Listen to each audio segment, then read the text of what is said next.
match Sénégal yi en direct ay càmbar ay nataal ci mboolem bànkaasi rajo Sénégal Afrobasket 2021 fii la ci rajo Sénégal. Musique, sport, info, culture, société, économie, éducation. Radio Sénégal International. 92.5. C'est la radio de tout le Sénégal. Tout le monde se retrouve. waxtaan ci sunu pétrole ak sunu gaz émission bi leen ministère du pétrole et des énergies di may lëkkaloo ci ak GES-Petrogaz ak RTS waxtaan ci sunu pétrole ak sunu gaz émission la buy fexe ngeen xam bu baax a baax tolluwaayu pétrole ak gaz bi feeñ ci waaxu Sénégal fu liggéeyu pétrole ak gaz boobu lee toll pétrole ak gaz boobu su génnee ban jeexital lay am ci dundu askan wi waxtaan ci sunu pétrole ak sunu gaz émission la bu ñuy amal alarba bu mujj ci weer wu jot fii ci rajo Sénégal International 92.5 woote leen ngir ñu waxtaane sunu pétrole ak sunu gaz waxtaan ci sunu pétrole ak sunu gaz di ngeen ci ànd ak François Xavier Thiaw.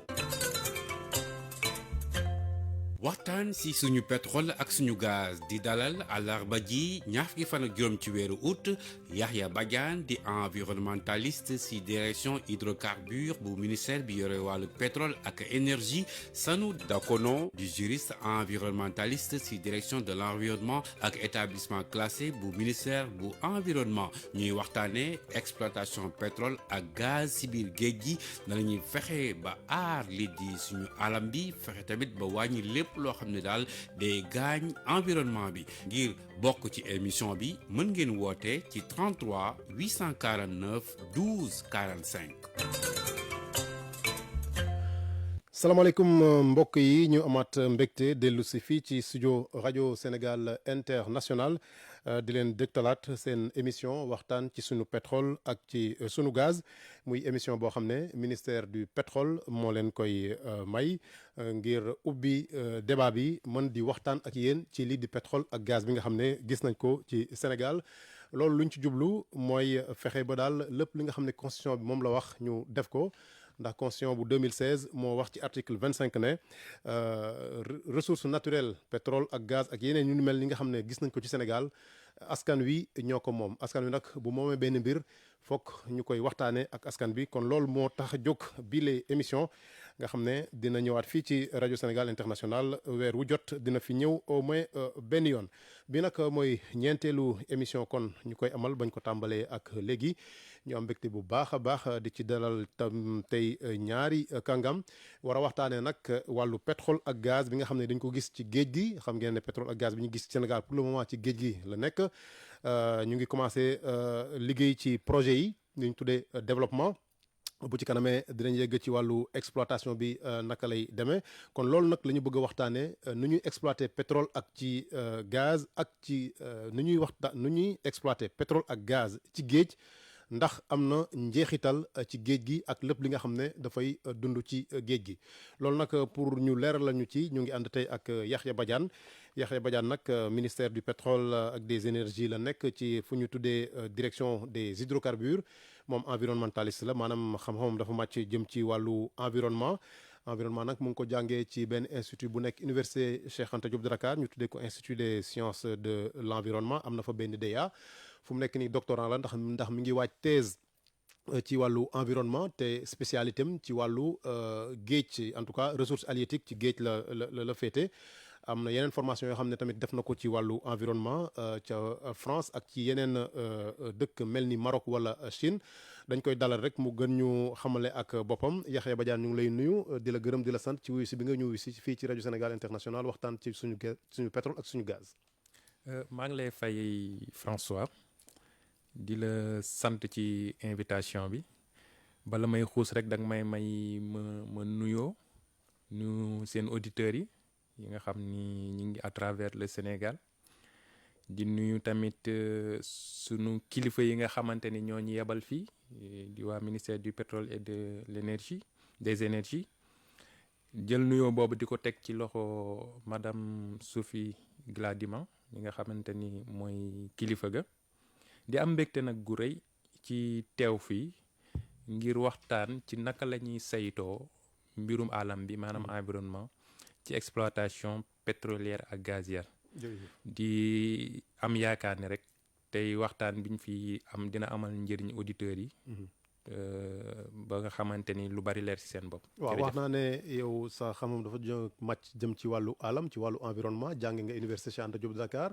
ISE institut de sciences de l'environnement jàngi nga France Lyon institut français du pétrole jàngi nga tamit Casablanca jàngi nga Chine wàllu pétrole ak yu demee noonu ndax am na luñ loo ci mën a yokkaat rek pour ñu gën a xam kan mooy Yahya Badiane. waaw daanaka mën na de Yahya moom produit pur université Cheikh Anta Diop la maanaam produit pur école publique sénégalaise ndax sunu cursus yëpp ñu ngi ko defee ci école publique sénégalaise moo ñu formé ba ñu dem université jaar département géographie bi ñu fa jugee jaar institut des sciences de l'environnement parce que bi ñu demee géographie dañu vraiment fa lañ amee mbëggeel ci aar alam bi ñu laajtee fan lañ koy defee ñu wax ñu fan la muy concours bu seere yàlla dimbali ñu jàll dem foofu ñu fekk fa nag ñu xarañ ci wàllu domaine boobu environnement nga xam ni wax dëgg yàlla kàngam yu mag la maa ngi leen nuyu au passage ñu tette ñu tàggat ñu ci wàllu environnement jox ñu outils yi nga xamante ni moom la ñuy soxla pour gérer bi ñu paree ci loolu bi ñu ñëwee ci ministère du pétrole et des énergies kilifa ya fa nekk tamit teg ñu ci yoon formé ñu jàppale ñu wax nga ko sànq dem nañ fi IFP pour gën a xam luy pétrole dem nañ fi Chine dem nañ fi Maroc dem nañ fi Tunisie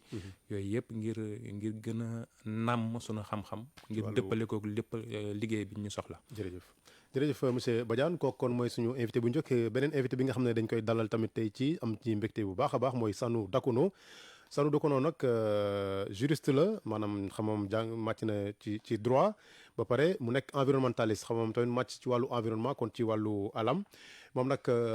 direction de l'environnement et des établissements classés bu ministère de l'environnement et du développement durable la nekk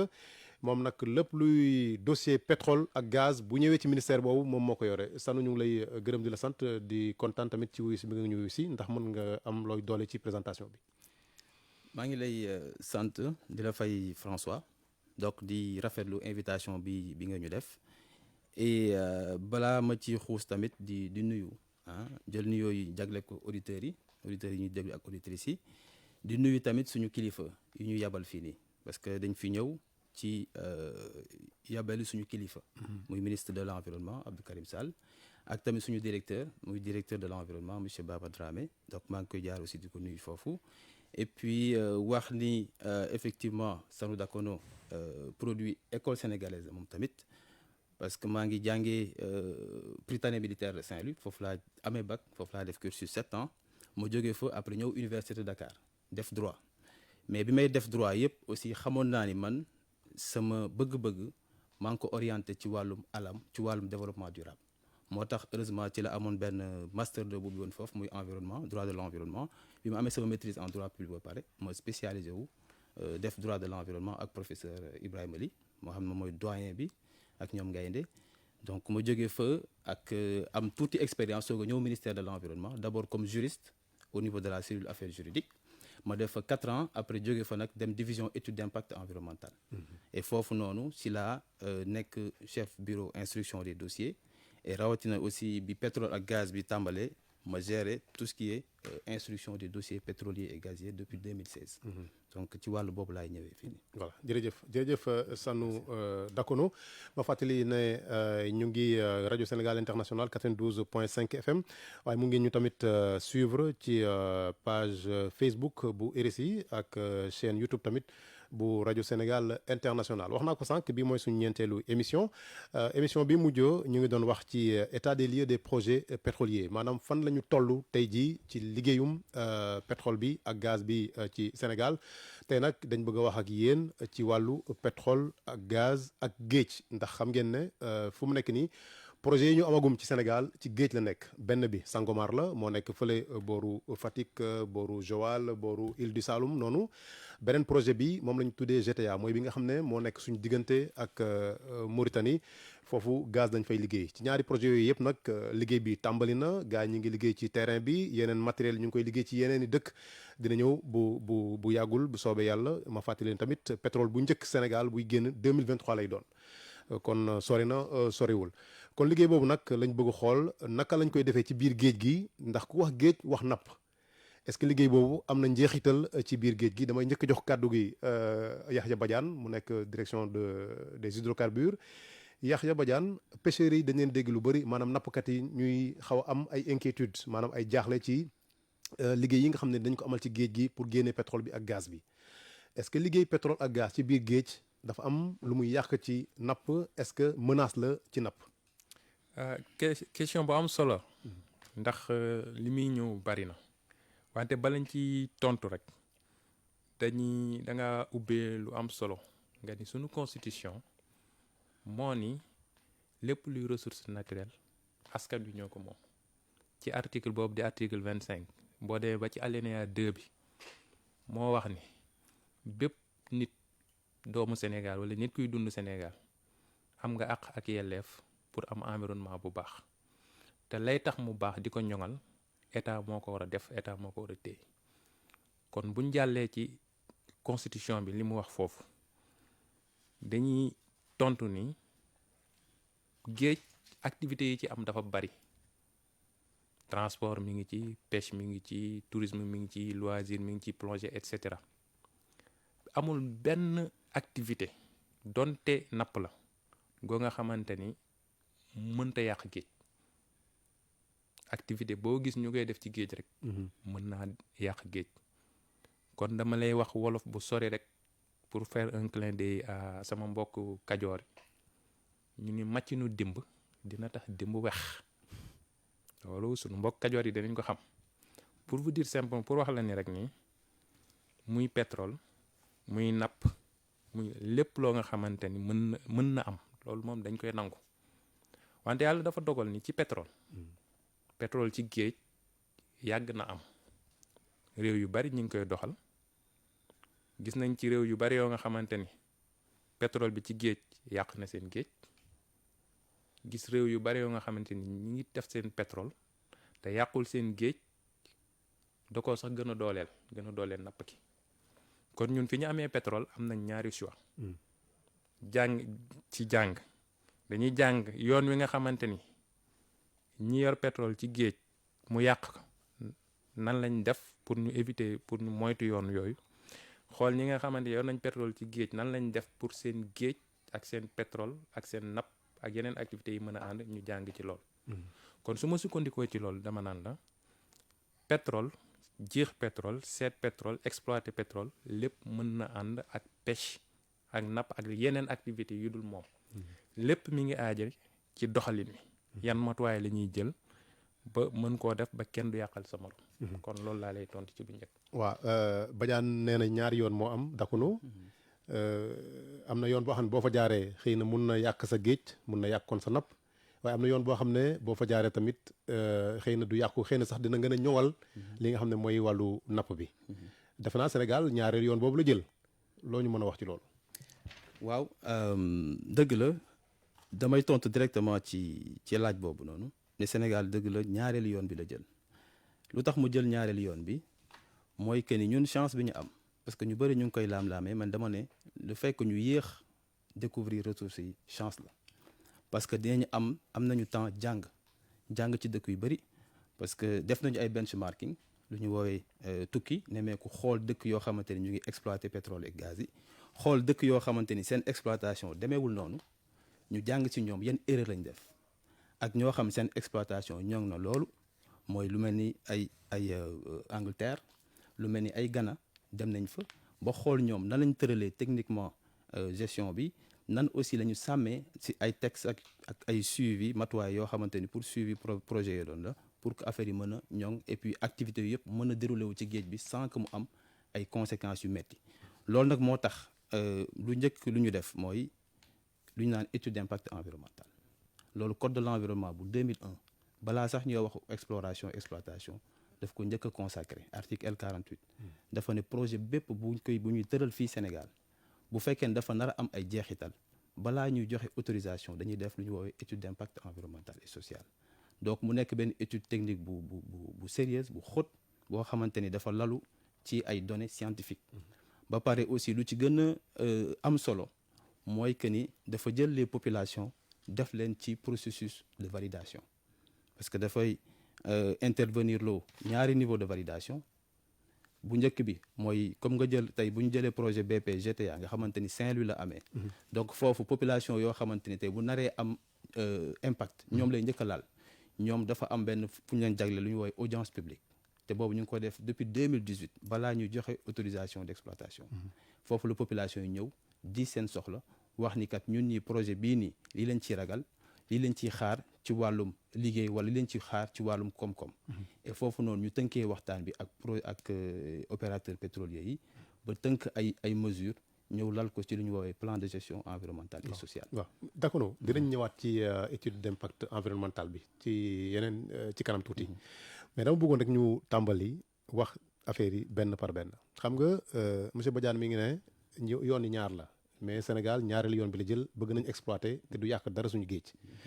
mais bu ñu xoolee ne bu ñuy exploiter pétrole dañuy andi ay machine dugal ko ci géej gi def ay fil ci biir géej gi def ay raccord ci biir géej gi def bruit bu bëri ci biir géej gi mais loolu bu amee est-ce que amul lu muy yàq ci côté boobu noonu. waaw xam nga sama xarit sama naataango Yaxya wax na ko léegi amul activité booy jël ci wàllum développement te amul jeexital léegi nag objectif bi mbir mi mooy lan mooy activité bu ñu war a def nan lañ ko war a mën a defee ba du gaañ wala bu naree gaañ tamit na gaañ loo xamante ni lii nii dinañ ko mën a rectifier wala wa illaa bu ñu ko mënulee nan la ñuy def pour compenser lépp lu ñu yàq ci wàllum alam gi donc loolu noonu moo tax sànq ma njëkkee ci étude d'impact ndax te dafa am solo. loolu mën naa ne moom mooy lu njëkk mooy base bi moom mooy tax tey ji ñu mën a xam projet bi ba saytu ko balaa ñuy joxe benn autorisation dañ koy saytu parce que liggéey scientifique la te dañ ñëw def lu ñu woowee situation de référence. ñu ne nga jël projet ñu ne projet bi fii la bëgg a nekk ñu ñëw xool zone boobu def lu ñu naan état initial ñu xool wàllum environnement bi la moo fa nekk wàllum socio-économique est-ce que nit ñi dañ fay développer ay activités ñu xool ko tënk ko après bu ñu paree nag ñu soog a saytu projet bi ak installation yu mu nar a teg foofu noonu donc bu dee installation yi noonu dafa nar a am ay jeexital mooy maanaam dafa nar a yàq koom-koom boo xamante ni ñi population yi ñu ngi ko doon am foofu ci zone boobu dañ koy bind bu dee dafa nar a yàq alam bi mooy biodiversité bi ci zone boobu dañ koy bind léegi bu ñu paree nag ñu xool yan mesure la ñuy mën a def pour mën a éviter gaañ-gaañ yooyu noonu muy am bu ñu demee nag ba xool ni mesure yu ñu teg yëpp mënul tax wala mënul tere gaañ-gaañ am ñu ne nag léegi il faut que ñu def ndàmpaay wala il faut que lépp lu ñu yàq fii nii ñu defaraat ko feneen et loolu noonu bu ñu jëlee exemple projet GTA nga xamante ni dafa am mën naa ne ñetti fànn mooy fànn bu njëkk mooy île artificielle bi beneen bi ci topp moom mooy canal bi mooy fii gaz bi di jaar ak beneen bi ci topp moom mooy plateforme bi mën naan plateforme bi ak zone de puits donc yooyu noonu biñ koy tànn tëbu ñi rek tànn ko dañ ko tànn ci base étude d'impact mu ñu naan analyse des variantes dañu jël par exemple ñu ne île artificielle bi nii est-ce que zone bi ñu koy def nii mooy maanaam ci 11 kilomètres des côtes est-ce que dafa nekk position boo xamante ni fii nii napp gi daf fi bëri wala est-ce que dafa nekk benn zone boo xam zone de reproduction des espèces la est-ce que dafa nekk ci benn zone boo xamante ni fii dafa nekk couloir de migration donc yooyu noonu ci réponse yooyu noonu la ñu tënk ba mu am 3 propositions ñu ne mën na nekk ci à 11 kilomètres des côtes wala mën na nekk à 30 kilomètres des côtes wala mën na nekk à 25 kilomètres des côtes. loolu bi ngeen koy wax dafa fekk zone yooyu nekkul zone yoo xam ne napp bi am na fa doole. napp bi am na fa doole dafa nekk zone yoo xam ne napp bi amu fa doole trop. par rapport ak yeneen zones yi mais en même temps aussi dañuy jëlaale beneen dimension bu am solo mooy dimension économique aussi parce que coût projet bi tamit da ci bokk parce que tey nit kuy tëral projet am bëgg na tey am ci koom-koom naam dafa war a protéger environnement bi naam dafa war a def de sorte que tey population yi dëkk ci zone boobu aussi gis seen bopp ci projet bi mais yow mi moom sa projet aussi war nga ci mën a am boo defee loolu yëpp war nga ci mën a am benn koom-koom donc loolu la ñu woowee analyse des variantes multicritères nga xamante ci li ñu sukkandiku ba ne kat léegi bu ñu defee 3 propositions yi proposition bu njëkk bi moom moo ci tane dina am gaañ-gaañ mais moo ci tane léegi gaañ-gaañ yooyu nag nan lañ koy saafaraa mooy maanaam dañuy accompagner tey population yi def benn programme par exemple d'immersion de récif artificiel moo nan la ñuy régénérer waat biodiversité boobu noonu nga xam ne yaakaar nañ dañ koy gaañ ci zone boobu pour que alam bi judduwaat pour que tey jën yi fa nekkoon ci zone boobu mën a déplacer wu tuuti nekk ci beneen bio écosystème boo xam ne dina permettre ñoom ñu développer wu ba juraat yeneen. voilà alors Badiane boo toppee bu baax lu mu wax mun nañ ko transposer également ci Sangomar expliqué na GTA naka la ak ñetti pàcc yi Sangomar exactement du nekkee comme noonu mais fa ñuy samp plateforme yi ak fa bateau yi di ñëwee ak fa ñuy liggéeyee zone boobu yëpp dafay nekk zone boo xam ne kenn dootu fa xëy na mën a def yenn activités yi loolu lan lay war a jural ñi nga xam ne ñooy liggéey ci géej gi ci boor boobu. waaw dëgg la boo ma mayee rek ma compléter point yu am solo yi nga xam ni sama naataangoo Sano mi ngi koy wax. ci projet yi baax nañu leeral. distance yi par rapport ak côte bi. plateforme bi fi ñuy wax SPSO bi maanaam liy ŋàcc pétrole bi mi ngi toll ci téeméeri kilomètres ak ñaar fukk ak juróom. 125 kilomètres des côtes 125 kilomètres des côtes. sori na de wala. sori na lool dinañ ci ñëwaat xëj na ci en matière de impact bi sur la biodiversité. leneen li mooy 11 kilomètres bi mu wax ak tuyaux yi dugal muy dispositif paille bi. kon boo xoolee 125 kilomètres des côtes vers le large. sunu mbokku pêcheurs yi à chaque fois boo ñu waxee ñu ni ñun dañuy dem ba 1000 kilomètres man leen ok mën na nekk mais boo jëlee côte bi nga jëm vers le nord. ci kaw wala nga jaar ci suuf. jëm bët Saalum mën ngaa def kilomètres yu la neex mais jëm nii 100 kilomètres 200 kilomètres jëm biir géej duñ mën nañ faa àgg. am nañ matuwaay par yenn saa ñu àgg fa ndax ci rapport yi ñu jot. Woodside miy liggéey foofu nee na depuis ba mu fay liggéey ba tey benn gaal la fa mës a gis te gaal ga dafa réer kon du maanaam jotewut noonu wax nga Sangomar loolu tamit leeral bu am solo war na cee am ndax yàgg nañoo waxtaan ak sunu mbokku pêcheurs yi nekk ci Petite Côte bi yëpp boo waxee ñu ni Sangomar fa la jën bay màggee fa la na dëgg la mais Sangomar jëmmi Sangomar bi nga xamante ni fa la ñuy nappe bokkul ak fa nga xamante ni fa la bato bi nekk. bato bi fan lay nekk. bato bi fa mu nekk mi ngi foofu bu dee Dakar nga jógee di wàcc mi ngi si environ 100 et quelques kilomètres maanaam boobu jege bi fi côte bi gën a jege 80 kilomètres la nekk. foofu gaal duñu fa yegg pêcheurs yi. mën nañ fa àgg mooy li ma la wax sànq. gaal réer na fa àgg fa. mais bariwut même en terme de biodiversité boo xoolee profondeur yi parce que booy jàng ressource halieutique biodiversité bi ngi ëppee ci plateau continental bi maanaam jusqu'à environ 200 mètres de profondeur maanaam li ëpp ci biodiversité géej ci la nekk te boo xoolee profondeur yi muy GTA fële ci ca Ndar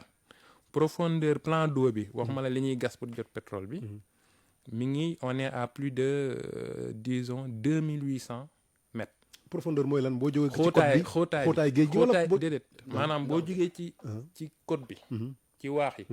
di dem ca géej ga biir géej loolu 125 kilomètres la pour nga àgg fa ñuy defee pétrole bi maanaam boo àggee foofu maanaam pour nga jot taatu géej gi pour nga jot ko suufu géej ga ca suuf il faut nga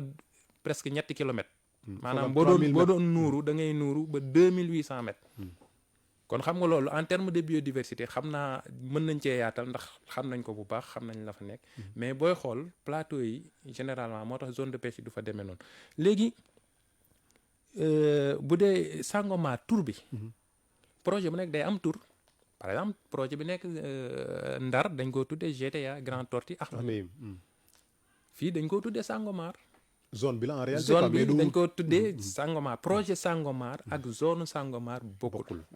mat nañu ñu leeral ko sunu mbokk nappkat donte géej day yëngu la xew États-Unis mën na yëg si fii si sunu côte yi mais juste pour ñu xam ni dëgg-dëggi zone bi ak dëggi fi teen yi nekk wuute na tur bi rek moo leen boole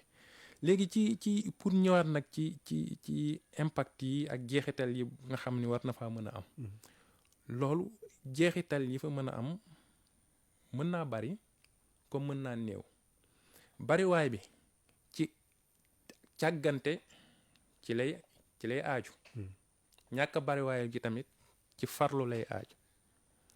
te bi projet yi tàmbalee ba tey farlu le réewu Sénégal taxawaayu farlu ndax xam na li géej di représenté fii ci réew mi ndax dafa am lu ñuy wax ay enjeux li mat a bàyyi xel te ñi ciy liggéey ci projet yëpp saa yi suñu toogee moo ñu teree nelaw li ci njëkk mooy nan la ñuy def ba sàmm activité yëpp yi nekk ci géej gi loolu enjeu la boo xam ne bu ndax activité yëpp mën a cohabiter quoi. kenn du yàqal sa morom ndax économie Sénégal tey xam nañ li ci géej représenté tey boo yàqee géej gi kon yaa ngi yàqal sa géej te wolof nee na am ndaa toj ndaa taxut a bari ndaa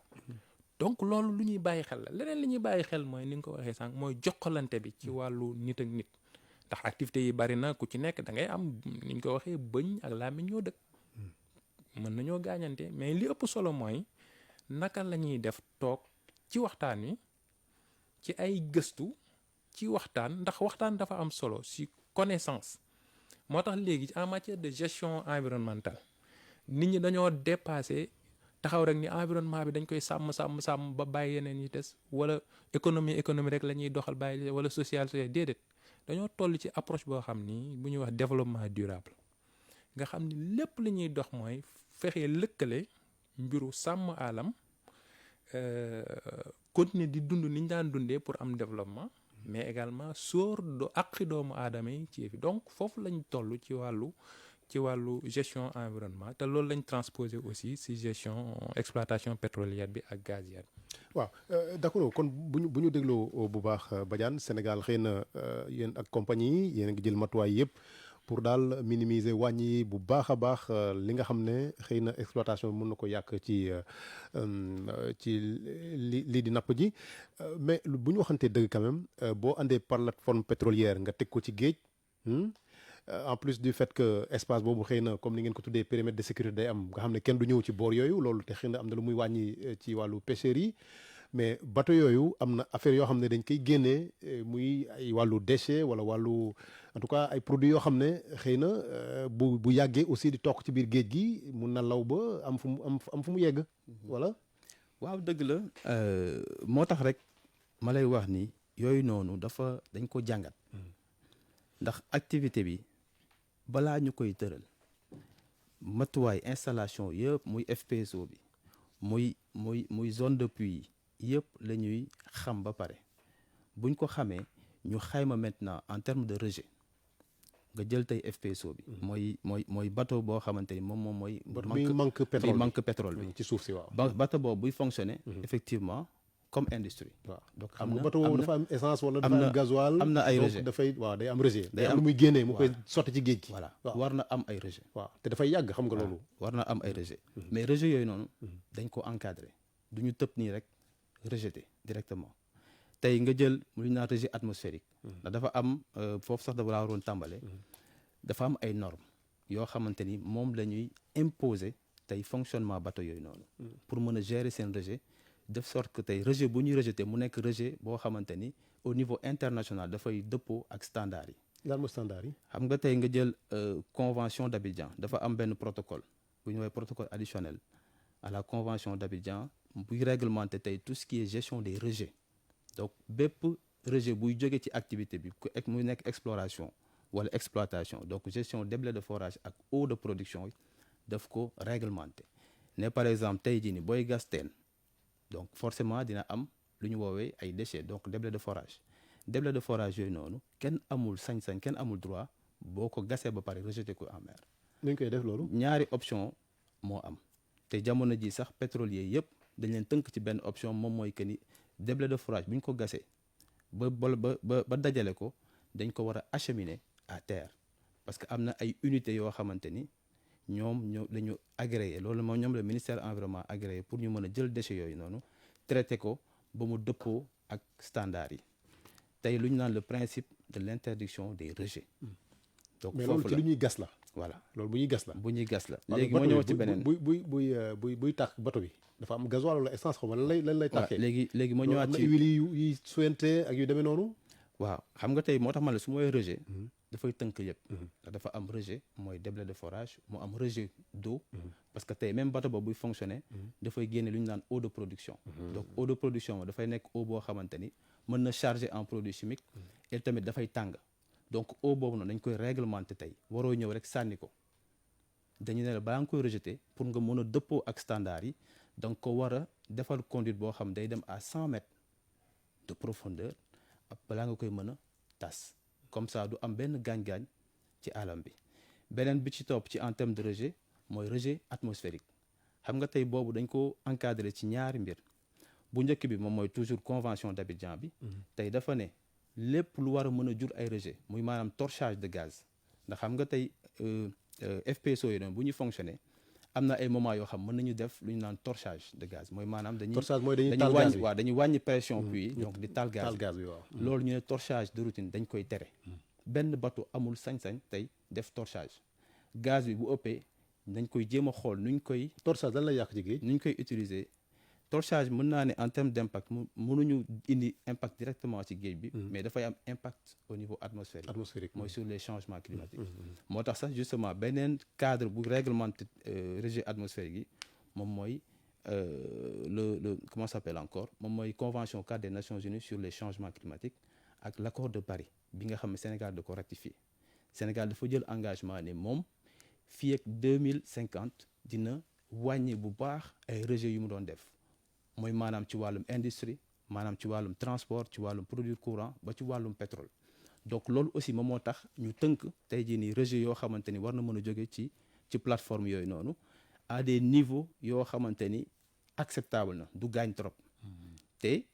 tënkuñu ko nii bàyyi ko donc administration dafa amaale aussi benn dispositif de surveillance di xayma saay su ne xool est-ce que tey jii nii lépp lu ñu produire ci déchet de forage parce que dañ koy xam tey ñu nga jël benn puits di nga xam à peu près tey ñaata déblais de forage nga ci war a génnee di nga xool tey bateau bi nu muy fonctionner di nga xam à peu près ñaata CO2 la émettre donc yooyu noonu yëpp boo ko xaymaa di nga mën a xam ndax kii li mu respecté na li yoon tëral bu fekkee respecté wul nag après mu am ay daan ak ay mesures correctives yoo xamante ni administration mën na ko jël mais daal ci tënk ak tamit ci dalal xel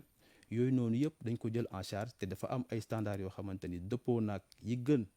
au niveau international moom la ñu appliqué tey jii ni ba mën a gérer loo xamante dañu naan principe de zéro torchage tey benn bateau amul droit torcher. jërëjëf Dakono alors monsieur Badiane dañuy des ci question ba léegi dégg nañ bu baax li Dakono wax mais est-ce que dëgg rejet yi maanaam liy génne ci bateau bi liy génne ci en tout cas industrie bi de manière générale est-ce que am na benn njeexital bu mu mën a am ci jën yi wala yeneen gàncax yi wala yeneen en tout cas xeetu mbindeef yi nga xam ne ñoo nekk si biir géej gi loolu boo ko tontoo pare nga xuus ak ñun ci risque d'accident yi nga xam ne aussi mun na am entre pirogue yi nga xam ne gaal yeeg yooyu ak installation yi nga xam ne dañu koy def ci biir géej gi. bu dee fànn bu njëkk bi ci laaj damay dëggal lépp li nga xamante ni moom la Sanu wax ci norme internationale xam nga géej. ñëpp a ko bokk àdduna bi yëpp a ko bokk ba nga xam ni mbootaay xeet gi ñoo ko ŋànk téye ko di ko réglementé ci ay convention ci ay loi tey ci wàllu lépp lu jëm ci wàllu pollution de routine am na ay convention yoo xamante ni ñoom ñoo koy saytu teg ay leer mais buñ génnee ci plan international Sénégal bi ñu gisee pétrole ak gaz dañoo soppi seen code pétrolier biñ ko soppee dañ ko wutal ay texte annexe pour opération pétrolière yi maanaam ni ñuy saytoo ak defaree pétrole bi ba nga xamante ni lépp lañ tënk ba nga xamante ni kenn mënta def li la neex wa ilaa bis boo demee ba def ko ay daañu am doole dina tegu sa kaw te pour wax ni rek sunu partenaires yi nga xamante ni ñoom lañ nekk di liggéeyandool muy compagnie pétrole yi ñi ci am fii ci Sénégal ñu sàmmontee lañu ak xeet yooyu ndax ñoom dañu am seen crédibilité te ñu ci bari ay compagnie la yoo nga xamante ni compagnie bourse la dañoo nekk côté en bourse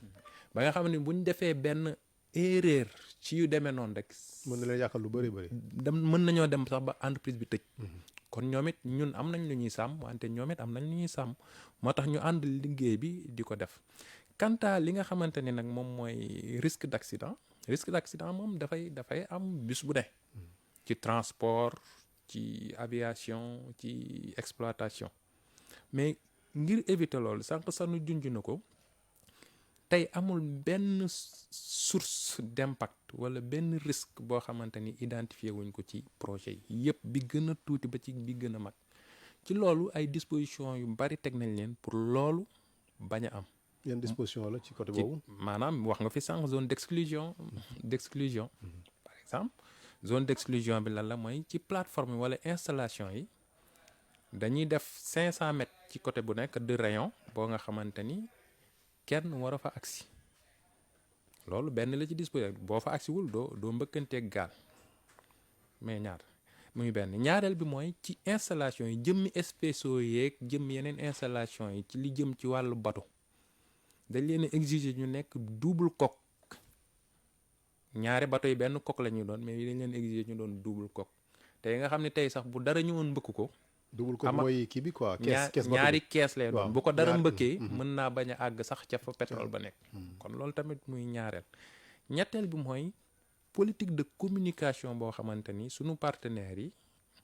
muy opérateur pétrolier yi ñi ngi koy am ak waay pêcheurs yi ak nappkat yi nga xamante ni waxtaan la toujours buy lalu te à chaque fois ci plateforme bi dina am officier marin bu fa nekk boo xam ne moo fay teewal marine nationale pour nga xam ne kooku loolu rek mooy rôle am pour bañ nit ñi di donc waxtaan yooyu yëpp ñetti disposition yëpp ñetti matuwaay yooyu yëpp bu ñu ko tegee mën nañ ni ay la yéwén kat am nañ yaakaar ni jafe-jafe boobu mën naa bañ a am ci dëggantaan wante nag probabilité la duñ ko négliger ba tax bàyyi nañ ci xel bu baax. waaw wax na risque accident ci pirogue yi ak navire yi expliqué na lépp disposition yi nga xam ne jël nañ ko ci waaye benn risque bu ñu am mooy lu ñu tuddee pollution accidentelle maanaam dañ koy wax def naa tubaab marée noire maanaam bateau pétrole tuuru ak yu demee noonu mais loolu bu amoon tey Sénégal moom dina doy war de dana ko. waaw xam nga lu sama naataangoo Yaxya wax ba léegi nii dañoo rafet njort. mooy maanaam dañoo tënk identifier source d'impact possible yëpp bu nekk ñu def benn mesure boo xamante ni dina tax mu wàññeeku wala ñu éviter ko waaye nag jaam ak pexeem yàlla ak dogalam tey loolu ñaanuñu ko yàlla mais mën na am et même tey jii bu amee ci suñu wàllum anticipation ak planification am nañu chaque compagnie pour chaque étude nga jël pour chaque projet muy GTA muy Woodside dañuy am lu ñu woowee plan d'intervention d'urgence boo xamante ni plan la buy tënk tey jii nii ay mesures ak ay dispositifs d'intervention tey bu ñaan ñu ko yàlla tey bu pétrole bi tuuru woon ci lu gaaw nan la ñuy intervenir donc loolu moom moo tax ñuy am lu ñu woowee ay dispositifs d'intervention muy ay kits absorbants muy ay barrages ay et cetera léegi nag loolu noonu bu weesoo au niveau national Sénégal tamit toogul li seetaan tey jii am nañ benn structure bu ñu woowee ASMAR. donc c'est la haute autorité chargée de la sécurité et de la sûreté maritime moom mooy coordonner lu ñu woowee le plan national d'intervention d'urgence en mer donc qui est un plan national avec des composantes ba am benn composante bu ñu woowee Polmar donc plan boobu noonu moom mooy tënk tey jii nii tey bépp musiba bu am ci géej gi comme muy déversement d'hydrocarbures que ba muy ay yeneen source de pollution tey jii nan la état du Sénégal déployé woo pour pouvoir gérer marée noire yooyu balaa muy egsi ci ay niveau yoo xam mën na indi jeexital yu metti donc loolu noonu moom la ñuy tënk tamit mu nekk benn plan ñu identifier moyens yu compagnie war a am ak moyens yu Sénégal am léegi en fonction de étendue dégâts bi dañu xam tam nu ñu koy déployer moo tax ñu naan ay tiers 1 tiers 2 ba tiers 3 donc yooyu yëpp ay niveau de pollution la donc bu dee tiers 1 la nga xam c'est moins de 70 tonnes d'hydrocarbures boobu compagnie bi am na ay dispositifs en interne au niveau des plateformes boo xam dina ko mën a très rapidement maîtriser ko. maintenant su ëppee loolu nag au niveau national dañuy déployer tous les moyens nationaux pour pouvoir prévenir et lutter contre cette pollution bu ko dépasser ba xëy na moyen Sénégal doyul aussi dans le cadre des conventions ñu intervenir loo la sous-région donc que ça soit la Mauritanie et les autres pays ñoom ñëpp ñu jàpp ci xeex bi pour mën a lutter contre cette pollution là. donc loolu daal vraiment dama ci dalal xel. xam ni bokk na ci lu point d'attention boo xamante ni moom la ñu gën a teg maanaam suñu xam-xam ak suñu gëstu yëpp. parce que loolu la gars yi gën a ragal moom ak question pêcheurs yi. moo tax vraiment ASMAR mu ngi def liggéey bu mucc ayib. temps yi passé rek ñu ngi valider lu ñu woowee la cartographie de la vulnérabilité. maanaam tey jii balaa ngay mën a xeex dëgg il faut nga xam milieu bi donc il faut que ñu xam exactement tey jii ni suñu milieu offshore bi lu nekk lan moo fa nekk tey jii zone ba yan zone le transport maritime bi jël la mooy route maritime yi yan zone la ñu jàppee que mooy zone de reproduction des espèces yan zone la aire marine protégée yi nekk ak yan zone la espace touristique wala tous les navires qui sont tous les récifs plutôt yu ñu immergé donc yan zone la ñu nekk de sorte que tey jii nii su amee benn musiba bu mel noonu dañu xam yan point la ñu war a njëkk déployer pour mën a lutter voilà contenir kii boobu noonu pollution boobu. alors Yaxya Badiane kon passé nañ en revue presque risques yi ak xëy na inquiétudes yi nga xam ne am nañ ko mais finalement est-ce que mën nañu wax tamit ne kon exploiter pétrole ak gaz ci géej am na njeexital yu positif maanaam am na ay impact positif ci géej gi finalement est-ce que am na. waaw mën nañ wax ni am na mais boo ma mayee rek ma ñëwaat ci point bu am solo bi muy mbirum marée noire wala li ñuy wax ci mbirum exploitation pétrolière mooy tey marée noire yi boo jëlee études yi wane nañ ni 95 à 98% jugewuñu ñoom fi ñu leen di defaralee fi ñuy defaree pétrole bi mais fi ñuy jógee mooy ci transport bi te Sénégal yàgg na transporter brut di indi pétrole fii ci SAR ñu koy transformer pour mu doon essence wala mu doon gasoil et cetera te boobu ba tey yàlla mi ñuy defal sutura mais ni ko Sanu waxee ci dispositif national boobu nga xam ni plan Polmar lu ci am solo la yamuñ ci dispositif bi rek maanaam at yi yëpp depuis 2018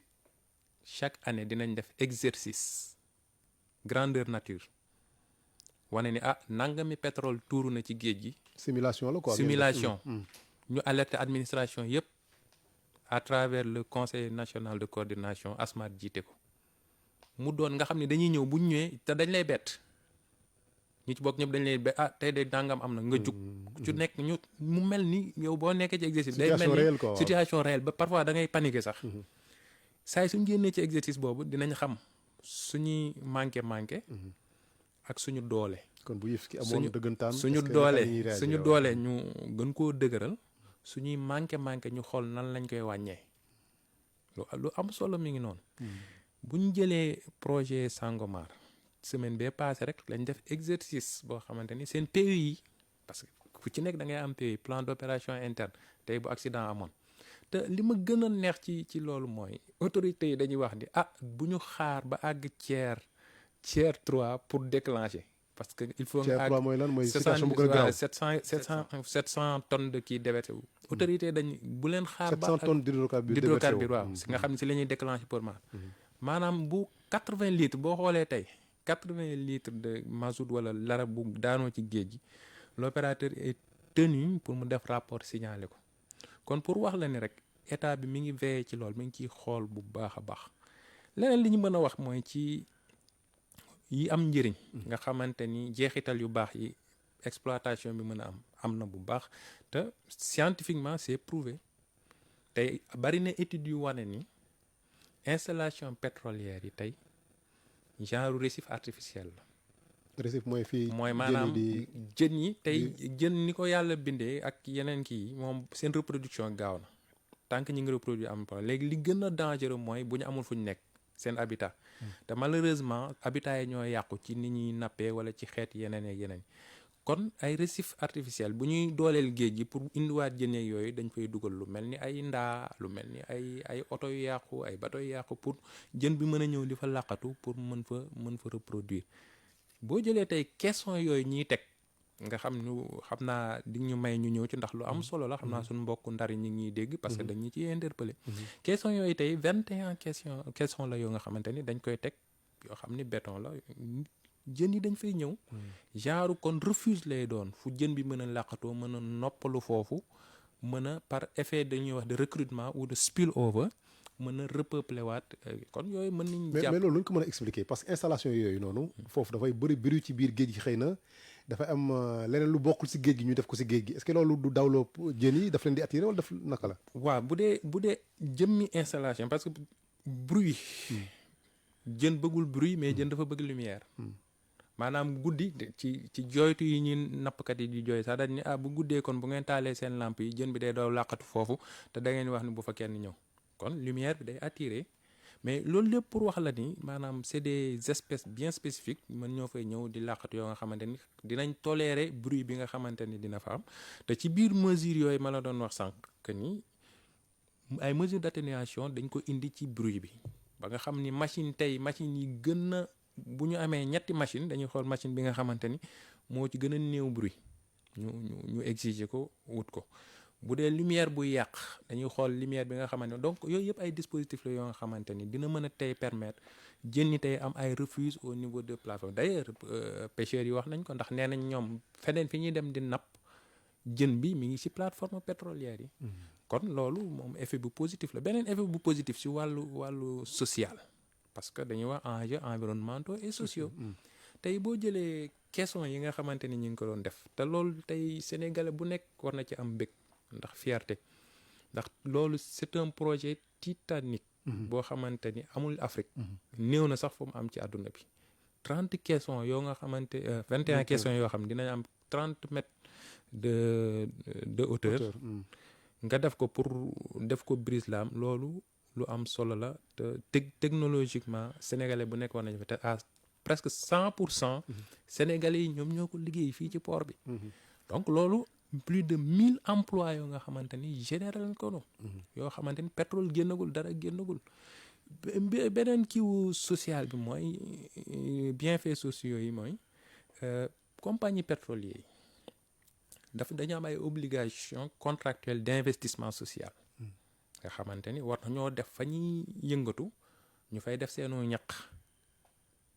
à travers RSE RSE boobu tey Sénégal mi nga xool nan la koy encadrer ndax nit bala nga koy mën a jëriñ nga xool tey la mu soxla nga indil ko kon loolu lu am solo la nga xamante ni yooyu yëpp ay effets positifs la du point de vue environnemental ak du point de vue social yoo xamante ni suñu temps bi mayoon dinañ ci gën a mën a xuus pour ñu wal ne ni vraiment dina am ay points positifs sur le plan environnemental et sur le plan sociaux malgré mën na am tamit ay points négatifs. waaw xëy na dinañ amaat ay yeneen jamono ñu ñëwaat fii pour waxtaanee loolu dañuy rek continuer ak Sanu Danoko li ngeen di wax yéen ñaar ñëpp dégg nañ ko rafet na rassuré na xëy na nit ñi mais li ci doy waar mooy application bi wala exécution bi compagnie yi ñoo ko yore daanaka. te compagnie yi ku leen xam ne ay ñu am doole lañu ba nga xam ne benn sax parfois gars yi dañ naan ñoo ëpp état doole te ñoom yenn information yi xëy na ñoom ñoo ko am xëy na yéen du ngeen ko am yéen ban moyen ngeen am pour vraiment contrôler compagnie yi ba nga xam ne normes yi ngeen wax standards yi ngeen wax nii ñoom dinañ ko appliquer dinañ ko respecter. alors bu njëkk bi je pense que Yaxya junjoon na ko sànq mooy que ni gis nga compagnie yi balaa sax ñun suñuy norme nationale compagnie dañu tënk ko tamit ñoom ci ay normes yoo xamante ni ay standards yoo xam des fois sax mën na gën a contraignant que suñuy norme nationale fii nii parce que nga jël benn compagnie comme BP wala nga jël benn compagnie comme Woodside ñoom dañuy nekk ci benn joint venture boo xamante ni ils sont cotés en bourse ak tamit ay partenaires yoo xamante ni dañu def benn exigence sur tout ce qui est mesure environnementale ak sociale donc quitus environnemental ak social boobu dafa nekk ci benn genre disons benn obligation pour ces compagnies là donc moom moo tax ñoom ñooy njëkk respecter tey les obligations qu'on leur a fixées beneen nag bu ñu am ñun état pour mën a contrôler bëri na déjà ñun dama koy wax en tant que ministère de l'environnement tey pour chaque compagnie pétrolière am na ñaari kayit yu ñu leen di délivrer yoo xamante ni ci biir dañuy tënk lépp luy obligation yoo xamante ni dañ ko waroo ñoom compagnie yi ak ñun administration yi ak les populations donc bu njëkk bi moom mooy certificat de conformité environnementale nga xamante ni bu ñu defee étude d'impact bi ba tënk mesure yëpp ci plan de gestion environnementale et sociale ba listé ko ministre dafay génnee arrêté jox compagnie bi et ci biir arrêté bi dañuy tënk lépp lu ñu waroo ak ñoom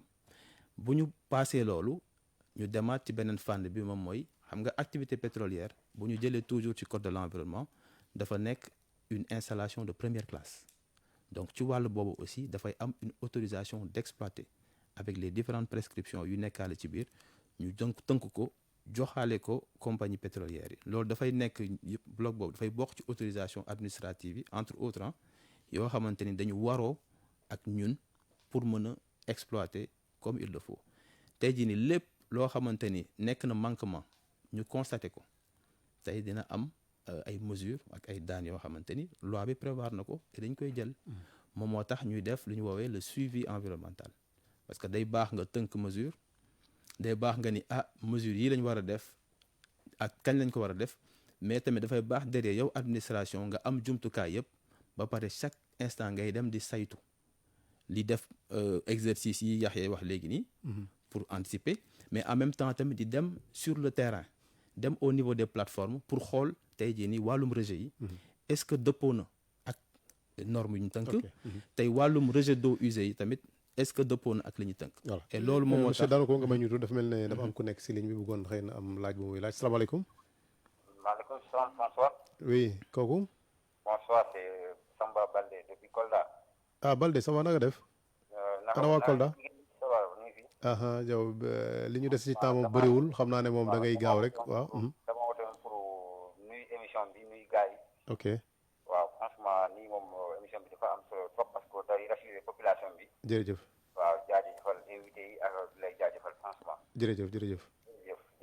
merci Balde merci jërëjëf. voilà benn auditeur buy rafetlu émission bi kon ne monsieur Dañu ko Dakono. alors donc dama wax ci wàllum suivi bi. dañ ci def ay jéego yu rëy. tey bi ci ndëkk mooy. am na benn plan de renforcement de capacité. bu état bi tëral. nga xamante ni bépp agent buy bokk ci wàllum suivi bi comme activité bu bees la. il faut que ñu former leen. il faut que ñu xam tey technique de l'industrie pétrolière pour ñu mën ko saytu. donc ñu def nañu lu ñu wooy BOSET-UET mooy certification la pour nga mën a yéeg ci plateforme nga mën a am les techniques de survie en mer pour pouvoir monter au niveau des plateformes et mën a def suñu liggéey. et puis tamit derrière mu am d'autres programmes de formation yu ñuy permettre tey périodiquement ñuy mën a suivre activité de développement yi ak production bi. dafa am beneen auditeur bu nekk si ligne bi salaamaaleykum. waaleykum salaam wa rahmatulah. kooku. doyen Cissé la. Cissé na ngeen def. alhamdulilah li ñu dese ci waxtu nag moo bëriwul. ñu tënk rek waaw. dama leen di gërëm rek parce que man. deuxième émission bi àddu woon naa ci. d'accord mais bii. comme wax nañ ci exploitation. wax ci impact.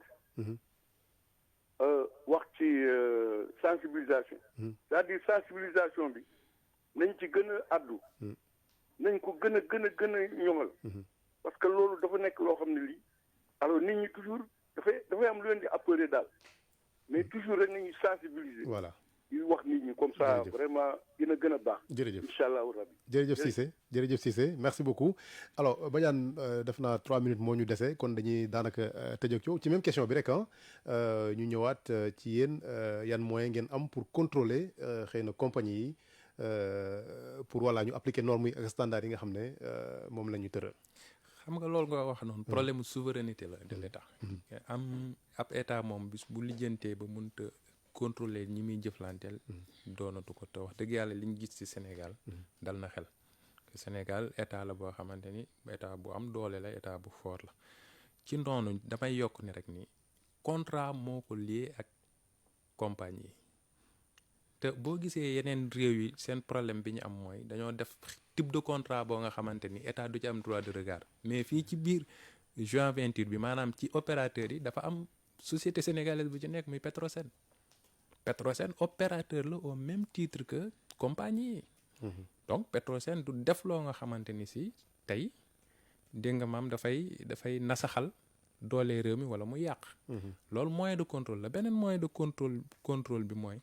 sanu wax na ko sànq mooy la coopération sectorielle xam nga tey nit ñi bu ñu jëlee pétrole dañuy foog ni mbiru ministère du pétrole la rek et des énergies déedéet administration bu nekk ba dara xewul dafa am loo daan gérer mooy li ma la wax Sénégal état bu fort la administration yooyu yëpp ne muy ca douane ca contrôle yëpp environnement pêche ñooñu ñëpp dañoo ànd tey def benn say ngir saytu ku ci nekk ca prérogative ya nga am en marge de ça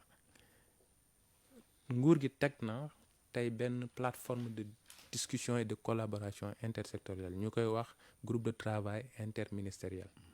boo xamante ni question yu bari foofu lañ koy traité ci wàllu contrôle lenn nag mooy li Sénégal li bàyyi xel mooy dafa mat indi ay jumtuwaay comme ni ko Sanu waxee gën a renforcer capacité agent yi te nguur gi mi ngi ci. renforcer capacité d'intervention yi mooy exercice yi ma la doon wax pour tu tester ko ak yooyu kon daal ci tënk collaboration la entre état ak compagnie yi te nañ jàpp ni compagnie yi état mi ngi ci ndax Petrosen mi ngi ci. jërëjëf Yahya Badiane nekk environnementaliste fële ci direction des hydrocarbures nekk ministère du pétrole et des énergies ñu jaajëfal tamit Sanu Danoko moom tamit xam màcc ci wàllu environnement ak ci wàllu droit te mu nekk direction de l'environnement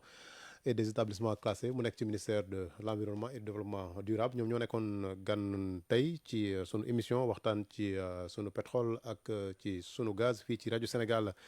international ñu doon waxtaanee nag exploitation pétrole ci biir géej exploitation pétrole ak gaz ci biir géej yan njeexital la am ci géej gi ak ci napp gi ak yu demee noonu ñu ngi leen jaajëfal bu baax a baax ci topp mi ngeen ñu doon topp ñuy jaajëfal Thiaba Seck moom moo nekkoon tey ci cabine technique bi ñu jaajëfal tamit Mamadou Diagne ak Babacar Mbaye ñoom ñooy yoreen wàllu digital Facebook ak YouTube ñu remercier bu baax a baax Barthélémy Sène moom mooy chargé de production bu émission bi Yves Diono yow tamit ñu ngi lay nuyu ci kàddu gi François Xavier Thiaw ñu leen jox dig daje fii ak weer wi di ñëw jërë ngeen jëf. waxtaan ci sunu pétrole ak sunu gaz émission bi leen ministère du pétrole et des énergies di may